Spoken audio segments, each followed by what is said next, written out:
বিসমিল্লাহির রহমানির রহিম। আসসালামু আলাইকুম ওয়া রাহমাতুল্লাহ। সানজিদা কার সিলেকশন লিমিটেড কোম্পানির পক্ষ থেকে সবাইকে জানাচ্ছি আন্তরিক প্রীতি এবং শুভেচ্ছা। সাথে আছি আমি MKH রফি। গাড়ি কেনার ক্ষেত্রে যে তিনটি ম্যান্ডেটরি ডকুমেন্টস প্রয়োজন, এই ডকুমেন্টসগুলো নিয়ে আমি এর আগের ভিডিওতে আপনাদের সাথে আলোচনা করেছি। আজকে আমি আপনাদের সাথে শেয়ার করব যারা ব্যবসায়ী, চাকরিজীবী অথবা প্রবাসী ভাই আছেন, ব্যাংক লোনের মাধ্যমে গাড়ি পারচেজ করতে হলে তাদের কি কি ডকুমেন্টস লাগতে পারে।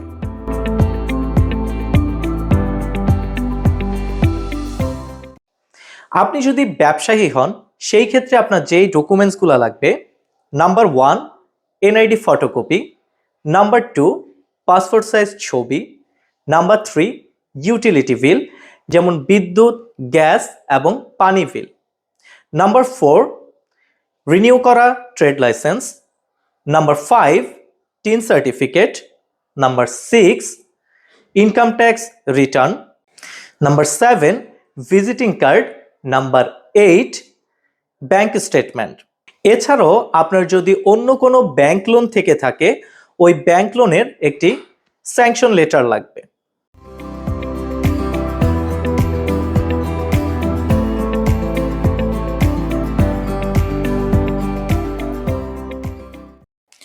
সাধারণত ব্যবসায়ী ভাইদের ক্ষেত্রে এই ডকুমেন্টসগুলো অবশ্যই লাগবে। এছাড়াও কিছু ডিফারেন্ট বিজনেস আছে যাদের জন্য এক্সট্রা কিছু পেপারস লাগবে। এই পেপারসগুলো সম্পর্কে আমি অন্য কোনো ভিডিওতে ডিটেলসে ইনশাআল্লাহ আলোচনা করব।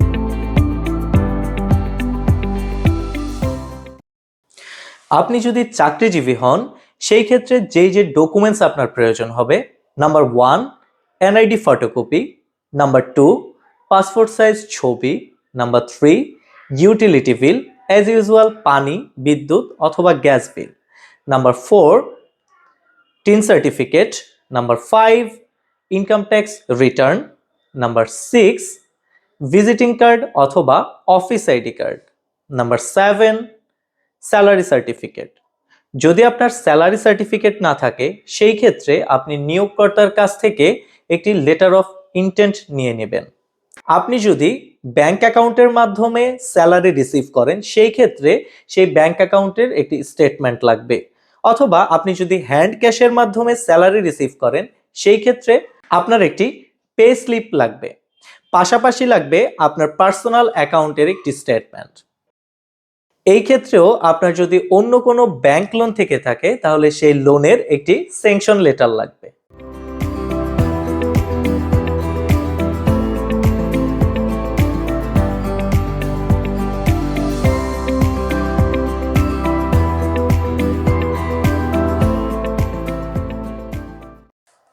প্রবাসী ভাইয়েরা, আপনারা যারা দেশের বাহিরে থেকেও ব্যাংক লোনের মাধ্যমে গাড়ি পারচেজ করতে চাচ্ছেন, আপনারা চাইলে যে অ্যাকাউন্টে আপনি রেমিটেন্স পাঠান, সেই অ্যাকাউন্ট হোল্ডারের নামে গাড়ি পারচেজ করতে পারবেন।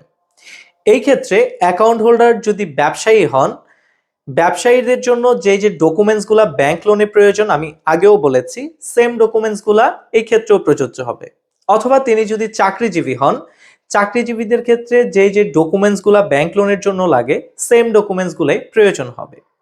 এই ক্ষেত্রে আপনি যেহেতু দেশের বাহিরে থেকে গাড়ি পারচেজ করবেন, আপনার পাসপোর্টের ফটোকপি লাগবে এবং আপনার যে ওয়ার্ক পারমিট আছে অথবা ভিসার কপি লাগবে। এবং এই ক্ষেত্রেও একটি জিনিস লাগবে, সেটি হচ্ছে আপনি যে অ্যাকাউন্টে রেমিটেন্স পাঠাচ্ছেন, সেই অ্যাকাউন্টের একটি ব্যাংক স্টেটমেন্ট লাগবে। আশা করছি আজকের ভিডিওর মাধ্যমে আপনারা ব্যাংক লোনে গাড়ি পারচেজের ক্ষেত্রে কি কি ডকুমেন্টস প্রয়োজন হবে সেই ব্যাপারে ক্লিয়ারলি একটি ধারণা পেয়েছেন। নতুন কোনো ইনফরমেটিভ ভিডিও নিয়ে আপনাদের সামনে আসব ইনশাআল্লাহ। সেই পর্যন্ত সবাই ভালো থাকবেন, সুস্থ থাকবেন। আল্লাহ হাফেজ।